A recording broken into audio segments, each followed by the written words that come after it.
코로나 수혜주 관련해서는 보도는 여러 가지 의료기기, 마스크 이렇게 났지만 마스크 주라고 하는 FTN이는 2018년 초에 다 매도를 했기 때문에 코로나하고는 상관없다는 말씀드리고요.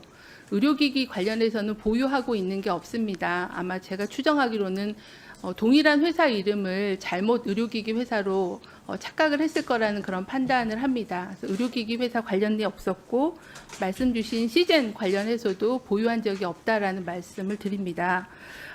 단지 창해 에탄올에 대해서는 저희가 2016년부터 주정 회사로 알고 보유를 하고 있었고요. 장기적으로 보유하고 있어서 현재까지 한 주도 팔지 않고 보유하고 있습니다. 그래서 어떤 그 주가 변동에 따른 시세 차익을 크게 봤다라는 사실은 명백한 사실이 아니다라는 말씀을 먼저 좀 드립니다. 하지만 2020년에 코로나가 유행했을 때 주정 회사였던 회사가 손세정제를 사업 목적으로 확장했다라는 것은 그 당시에는 알지를 못했습니다. 아마 알았으면 그거에 해당하는 조치를 했을 거라고 생각하는데 알지를 못해서 통상적인 그런 주식 거래를 했고 코로나 관련돼서 창해의 주식이 변동할 때는 단타 매매나 거래를 하지 않았다. 그래서 이익을 실현하진 않았다라는 말씀을 드리지만 좀 더 세밀하게 이런 이해 충돌의 문제가 없었는지 살펴보지 못한 거에서는 송구하다는 말씀드리고 더 이해관계에 대한 관리 이런 부분들은 세밀하게 충실하게 하도록 하겠다라는 말씀을 드립니다. 예, 다음은 서영석 의원님 질의하시겠습니다. 네, 부천시가 국민비타민 서영석 의원입니다. 후보자님 오랜만입니다. 보건복지부 장관 후보자로 지명된 것을 축하드립니다. 후보자님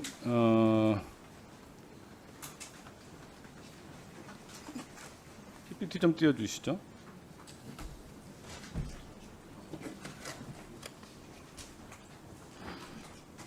네, 넘겨주세요. 이 장면 기억하시죠? 우리 모든 국민들이 다 본 사진이고 이 사진을 모르는 사람은 아마 없을 거라고 생각합니다. 그리고 실제로 국내는 물론이고 해외에서도 미국 월스트리트 저널이나 일본 요미우리 신문 등에서도 후보자를 일컬어서 코로나 국민 영웅이다, 또 K 방역의 영웅이다, 바이러스 헌터라고 불리면서 솔선수범한 리더십으로 공직자의 모범과 헌신을 보여준 모습을 잘 기억하고 있습니다. 저 역시도 국민의 한 사람으로서 깊이 감사드리고 있습니다. 특히 코로나가 한창일 때 2020년대는 어깨골절의 부상을 입었음에도 불구하고 깁스를 한 채로 방역을 했던 것을 기억하고 있고 강렬한 인상으로 남아 있습니다. 많은 국민들이 정은경 후보자를 지명한 것에 대해서 많이 박수를 보냈고 또 관련 보건의료단체에서도 환영 인사를 했고 그래서 윤석열 정부가 박살낸 의료 시스템에 대해서 좀 재건하고 의료 갈등을 해소해달라 하는 희망을 걸고 있습니다. 많은 기대를 하고 있고 오늘 청문회도 그런 의미에서 정책 검증이 충분히 되기를 기대하고 있다고 생각합니다. K방역을 세계 만방에 알린 것처럼 오늘 청문회를 잘 치러서 정말로 대한민국 보건복지부 장관으로서 다시 국민을 만날 수 있는 그런 역량을 발휘해 주시기를 기대하면서 질의하겠습니다. 좀 전에 존경하는 서명호 의원께서 여러 가지 말도 안 되는 허위 사실과 또 짜집기 공세로 후보자를 공격을 했는데 몇 가지 짚어보도록 하겠습니다.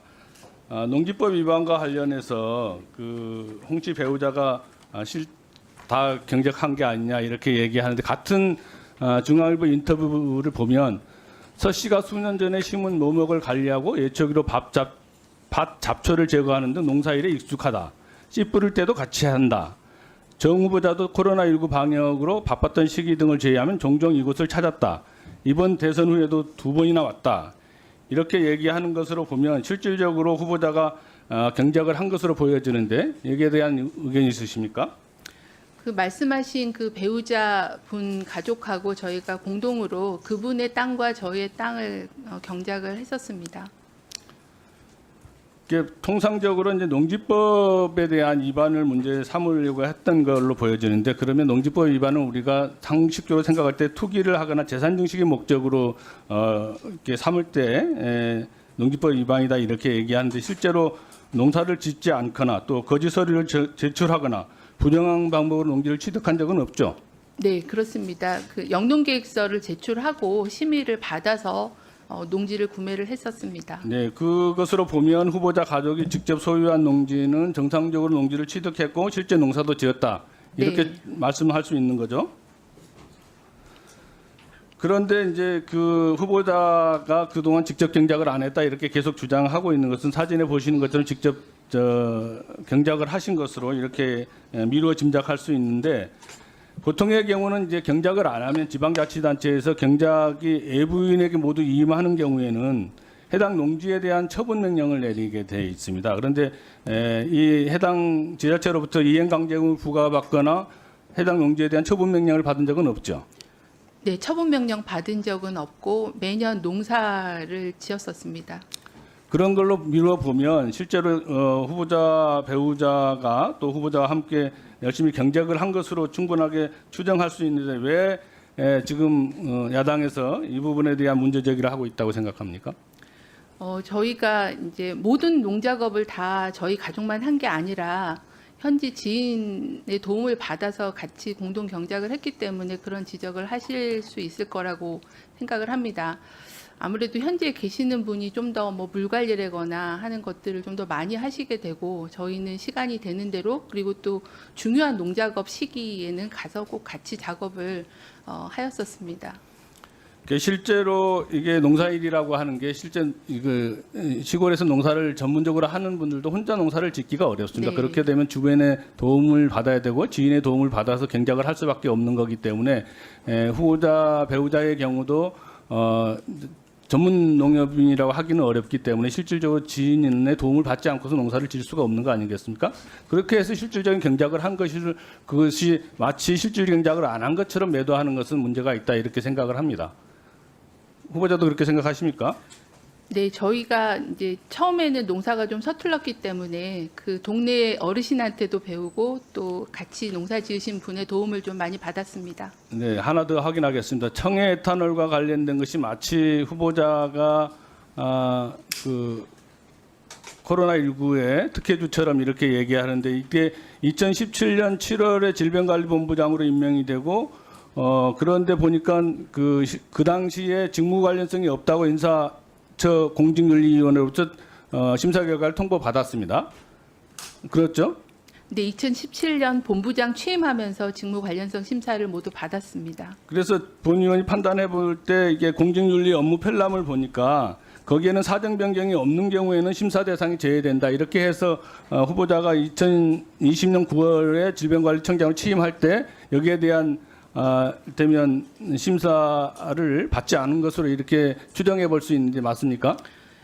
질병관리청으로 바뀌면서 저희 감사과가 그 인사혁신처하고 협의를 해서 재심사를 받아야 되는지를 상의를 했고요. 그때 그 인사혁신처하고 협의한 내용은 직무가 바뀌거나 아니면 계약 사항이 바뀌거나 하는 것들이 없기 때문에 재심사 대상이 아니다라는 그런 판단을 받고 재심사를 하지 않았다는 네, 보고를 특혜주라고 받았습니다. 얘기하는데 2016년에 소유지를 했고 매입을 했고 실제로 2025년 6월 29일 기준으로 보면 손실률이 38.5%입니다. 이게 어떻게 특혜주라고 이렇게 매도할 수 있습니까?